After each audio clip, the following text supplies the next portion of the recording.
የመጣሁት ቀለበት እናቴ በጣም ወድሻለሁ። በአንቺ ጸሎት ብዙ ነገር እናልፋለሁ። እግዚአብሔርም የአንቺ ጸሎት ነው እዚህ ያደረሰኝና እወድሻለሁ። የኔነት በጣም አከብርሻለሁ። ሁሌም ላንቺ እኖራለሁ።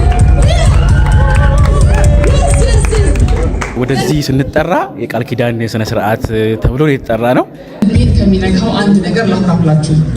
ወደ ዛሬ 7 ዓመት አካባቢ ነውና አርቲስት ሴፍ ፋንታውን ደወለልንና እባካችሁ አንዲት የቲያትር ተማሪ ናትና የፊት ለፊት ጥርሶቿ የሉም እና ስሩላት ከፍላ መታከም አትችልም ብሎ ጠየቀን እና ልጅቷ ትምጣል ነው መጣች። አየነው ጥርሷን። የፊት ለፊት ጥርሷ 4 ጥርሷ የለም። እንግዲህ ምንድን ነበር ብለን ስንላት ገና 8 ያክል ሆኜ ከአንድ ልጅ ጋር ተጋጨሁኝና እነዛን ጥርሶቼ ሚስ አደረግኳቸው።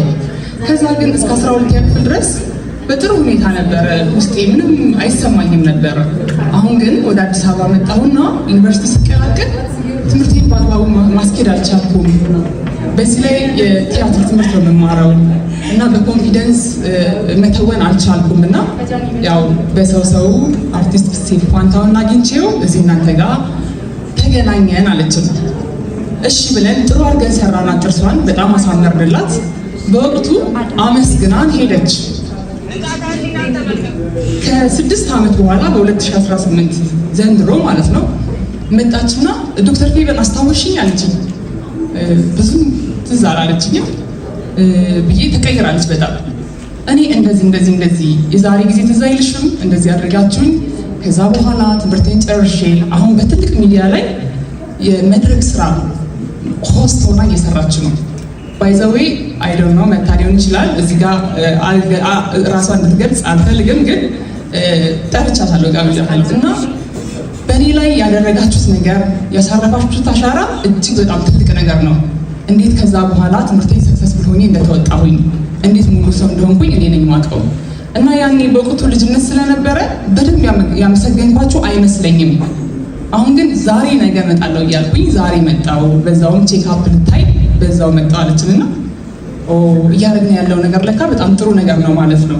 ኦፍኮርስ ጥሩ ነገር ነው፣ ግን የበለጠ እንድናደርገው ውስጤን ቀረ።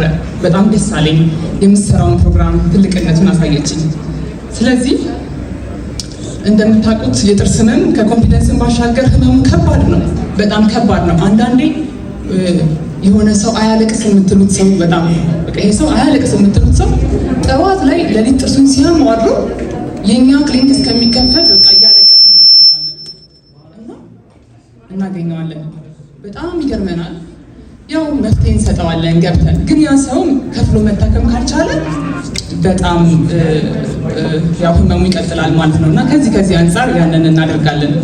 እንግዲህ በእነዚህ 13 ዓመታት ውስጥ ሌላው ደግሞ ምንድነው በየትምህርት ቤቶቹ እየሄድን የጥርስና የአፍ ውስጥን ግንዛቤ ልጆች እንዴት ጥርሳቸውን ማጽዳት እንዳለባቸው፣ እንዴት በንጽህና መያዝ እንዳለባቸው፣ እንዳይጎዳ እንዴት ቅድመ ጥንቃቄ ማድረግ እንዳለባቸው በ13 ዓመታት ውስጥ ብዙ ትምህርት ቤቶች ላይ ግንዛቤዎችን አስጨብጠናል።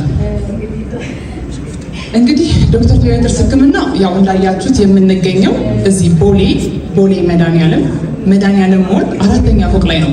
በእርግጥ ሴንተር ነው ቦታው፣ ግን የእኛ ደንበኞች ከሀገር ውስጥ እንዲሁም በአራቱም ክልል ማዕዘናቶች ነው የሚገኙት እና ይህንን ምክንያት በማድረግ በቀጣይ ከዚህ አኒቨርሰሪ በኋላ እንግዲህ ፕላን አድርገን ያዝነው አንዳንድ የክልል ከተሞች ላይ ብራንቻችንን ለመክፈት አስበናል። መግቢያ ለከፈላችሁ እርግጠኛ ነኝ። እንደዚሁም ደግሞ ቅድም ስታወራ ከነበረው በርካታ ችግሮችን የፈታ ላለፉት 13 ዓመት በዚህ ህንፃ ላይ ደግሞ በዚህ መድኃኒዓለም ህንፃ ለ12 ዓመት አገልግሎቱን እየሰጠ የቆየ ትልቅ ተቋም ነው። ጽናት ያለው ብዙዎች ደግሞ በአገልግሎቱ የተደሰቱበት የነቁበት ነው። ጃዬ እንኳን ደስ ያለሽ። እንኳን አብሮ ደስ አለን። እናመሰግናለን። ወደዚህ ስንጠራ የቃል ኪዳን የሥነ ሥርዓት ተብሎ የተጠራ ነው። እዚህ ስንደርስ ግን ሌላ ነገር ነው። ይህም እኮ ራሱ አምባሳደርነቱ ፕሮሚስ ነው። አብረን ብዙ እንቆያለን፣ ብዙ እንሰራለን። ራሱን የቻለ አንድ ፕሮሚስ ነው። ትልቅ ነገር ነው። ከትዳር አይተናነስ። ስለዚህ ያው ዶክተር ፌቨን ጥርስ ሕክምና 13 ዓመት ሆኖታል ከተመሰረተ። 13 ዓመት ጥሩ ሰርቪስ እየሰጠ እዚህ ደርሷል። አሁን ደግሞ በቀጣይ ወደ ሶሻል ሚዲያው እንዴት እንምጣ ስንል ቢራቢሮን መረጥን። በጣም ነው የምንወዳት። ያ ገንዘቡ ታውቋል? የተፈራረማችሁበት ገንዘብ ኦፍ ኮርስ ምን ያህል ነው ይነገራል? ገምት። ብዙ ዜሮዎች ይኖሩታል። ኢንፊኒቲ። እሺ በመጨረሻ ማለት የምፈልጉ ነገር ካለ? ማለት የምፈልገው ነገር ዶክተር ፌቨን ጥርስ ሕክምና እንግዲህ የምንገኘው ቦሌ መድኃኒዓለም ሞል 4ኛ ፎቅ ላይ ነው። 13 ዓመት ቆይተናል። በጣም ጥሩ አገልግሎት እንሰጣለን። ሁሉንም የጥርስ ሕክምናዎች በጥሩ ሁኔታ እንሰጣለን። እኔ ራሴ ዶክተር ፌቨን ኦልሞስት ኦል ፉል ታይም ስራ ላይ ነው ያለሁት። ኑ ጥሩ የሆነ ሰርቪስ ታገኛላችሁ። የጃኒ ፋሚሊዎችም በጣም ደስ ብሎኛል። ደስ ስላላችሁ ይሄን ነው የምለው። ጨምሪበታ። ያ በጣም ደስ ብሎኛል። መጀመሪያ ነገር ያለው እንደ መጀመሪያ ስራ ኮርቻለሁ በራሴ ደስ ብሎኛል እና ወደፊት ለፋኖቼ ለደጋፊዎቹ ዲስካውንት እያደረኩኝ ጥርሳቸውን የማሰራቸው ይሆናል ማለት ነው። ማህበራዊ ሚዲያ በጎ ተጽዕኖ ፈጣሪዎች እዚህ ይገኛሉ። ሲገር ጀምሮ አሉ። አንድ ሶስቱን እስቲ ዛሬ ምን ሰምተው መጡ? ሩመር ነበረ፣ የተለቀቁ ማስታወቂያዎች ነበሩ። ጃኒ በግል የጋበዘችው ምን እንደምትል አላውቅም። ቴስት አደርጋለሁ። ባንዲ በጣም ማቃት ሲኒየር ጎበዝ ጀግና ክሬቲቭ አርቲስቲክ አጨብጭበላት። ባንዲስ ወደ መድረክ ጋብዛታለሁ። እስቲ የሰማሽን ነገር እንድትሰሚ ሩመር እንድትሰሚ ነይ። ባንዲስ ድረስ መጥቼ የተሰማሽን ደስታ እስቲ ጭብጨባ። ኢነርጂ ያስፈልጋል። ኢነርጂ በጣም ጎበዝ ሲኒየር። ምን ሰምተሽ መጣሽ? ምን ተሰማሽ? ምን ሰምተሽ መጣሽ? ምን ተሰማሽ? የመጣሁት ቀለበት ልታስብ የተሰማኝ በጣም ደስተኛ ነኝ። አብሶሉት ፍሪጃዬ ከዚህ በላይ ትልቅ ደረጃ እንድትደርሺ እመኝልሻለሁ። ደስታሽን እንዲያሳየን እመኝልሻለሁ። ጥሩ ነገር በሙሉ እመኝልሻለሁ እና ጥሩ ደግሞ የስራ ዘመን እንደሚኖራችሁ ተስፋ አድርጋለሁ እና ቢኮዝ እሷም ለአንድ ትልቅ ተቋም ብራንድ አምባሳደር ሆናለች። ስለዚህ ሲኒየር ናት፣ ሜንቶር ታደርጋታለች ማለት ነው። ከአንድ ብራንድ አምባሳደር ምን ይጠበቃል የሚሉትን ነገሮች እንግዲህ መደጋገር። በጣም ክሬቲቭ ናት በእውነት። እኔ ባምቢን የዛሬ 5-6 ዓመት ከሚኮማይ ጋር ስሰራ አንድ ኮምፓውንድ ውስጥ ነበርና በጣም ጀማዎቿ በሙሉ የሚገራርሙ ነበር። እዚህ ከመካከላችን ያዩዋቸው አሉ። እሺ እጅ እያዩ ነው። ስቲፋን ለዚህ ውስጥ እባካችሁን ስቲፍን ልጎስታችሁን ትሉ በጣም ደስተኛ ነው። ዘፈን እስቲ ይስፈን ይስፈን ይስፈን ይስፈን ይስፈን ይልጃችሁ ሞቃት ይስፈን ይስፈን ይስፈን። እሺ ሰላም፣ እንዴት ናችሁ? ከመስፈን በፊት ግን አይ በምን ልበልሽ? ሰላም ይሻላል። እስቲ ቫይብ እናድርግ። ጋይ ስለ ጃኒ ንግግር ላድርግልሽ። እሺ በመጀመሪያ ጃኒ በጣም ነው የምወዳት። ከፋዘር ቤት ጀምሮ ማቃት ሲስተር ልጅ አትቅረጭ እና ከድሮ ጀምሮ ከ8 ዓመት በፊት ጀምሮ ማቃት ጓደኛዬ ነች እና ያው ልቧ በጣም የዋህ ልጅ ነች። የዋህ ልጅ ደግሞ ልብህ ጥሩ ሲሆን ምንም ነገር ይሳካልሃል። ስለዚህ ጃዬ በጣም ነው የምወድሽ። ንግግር ኢንተርቪው ራሱ እምቢ ነበር ብለው ብዙ ቦታና ለአንቺ ስለ የመጣሁት እወድሻለሁ። ቻው።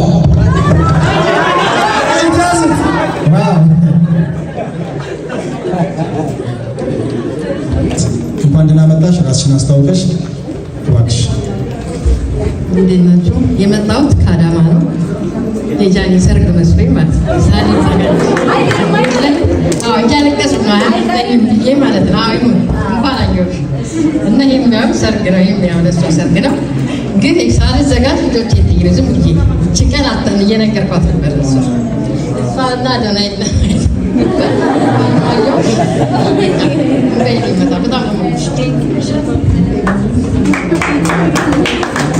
እና እናመሰግናለን።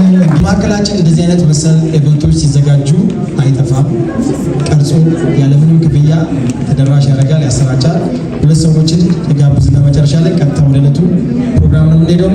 አንዱ ተክሉ ከማዕከላችን አለ። በጣም ልበቀና በጣም ጥሩ ሰው። የሆኑ ሰዎች ሲሸለሙ ሲያልፍላቸው ታሪካቸው የሚነግር ካጣ እንኳን ደውሎ ጠይቆ የሚነግር ልጅ ነው ማለት የሰውን ጥሩ ገጽታ ብቻ የሚገነባ ነው። በቀጣይ የዶክተር ፌቨንና የጃኒን ሰርቶት ቆንጆ አድርጎ እንደሚለቀው ተስፋ ማድረግ እንደቀብድም ነው። ግን ልቡን በጣም ወዳለው ላለፉት በርካታ ዓመታት በሚዲያ ላይ ብዙ ልፋቶችን የለፋ ጀግና ወጣት ነው። ተክሉን ወደ መድረክ ጋብዛለሁ። እንኳን ደስ ያለሽ። እድሜ ዘመንሽን እግዚአብሔር ይባርክልሽ።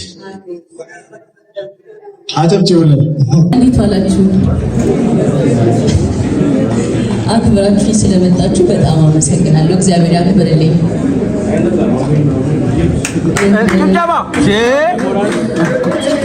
አይ ፈዘውብኝ ነው። እሺ ከዛ በመቀጠል ብዙ ንግግር አልችልም፣ ስራ ነው የምችለው። ባይዘው ወይ ስራ ላይ ጎበዝ ነኝ፣ ወሬ አልችልም። ዶክተር ፌቨን ልዩ የጥርስ ሕክምና ክሊኒክ መርጠሽ ኮርተሽብኝ ብራንድ አምባሳደር ስላደረግሽ በጣም አመሰግናለሁ እና አብረን እንሰራለን። የስ ወደፊት እና እወዳችኋለሁ። አመሰግናለሁ። እናቴ በጣም እወድሻለሁ። ባንቺ ጸሎት ብዙ ነገር እናልፋለሁ። እግዚአብሔርን ያንቺ ጸሎት ነው እዚህ ያደረሰኝና እወድሻለሁ። የኔ እናት በጣም አከብርሻለሁ። ሁሌም ላንቺ እኖራለሁ።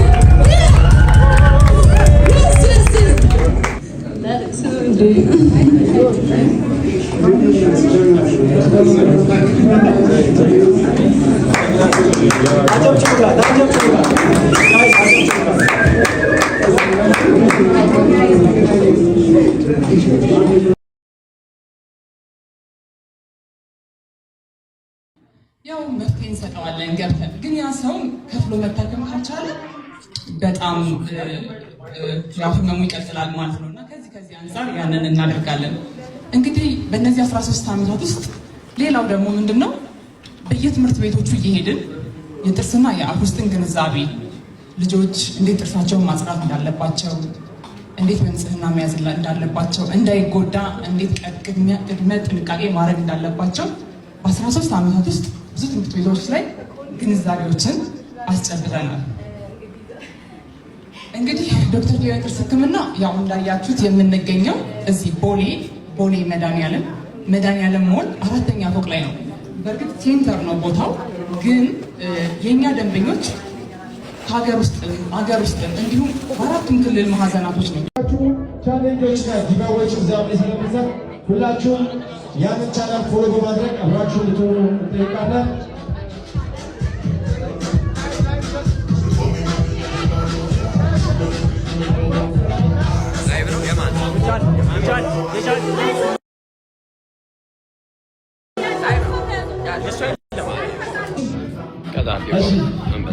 ሽልማት ስላለው የዶክተር ፌቨን ልዩ የጥርስ ሕክምና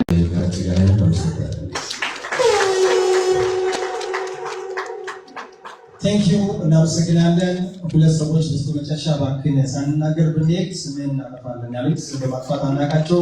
በጣም የምንወዳቸው የምናከብራቸው በሲኒዮሪቲ እንዲሁም የያዙት ዓላማ ትልቅ ነው። በስቶ ሊታይ ነው ዶኩመንት ላይ ዳኒ ሮያን እዚህ ከማዕከላችን ያለ ባካችሁ በትጅማት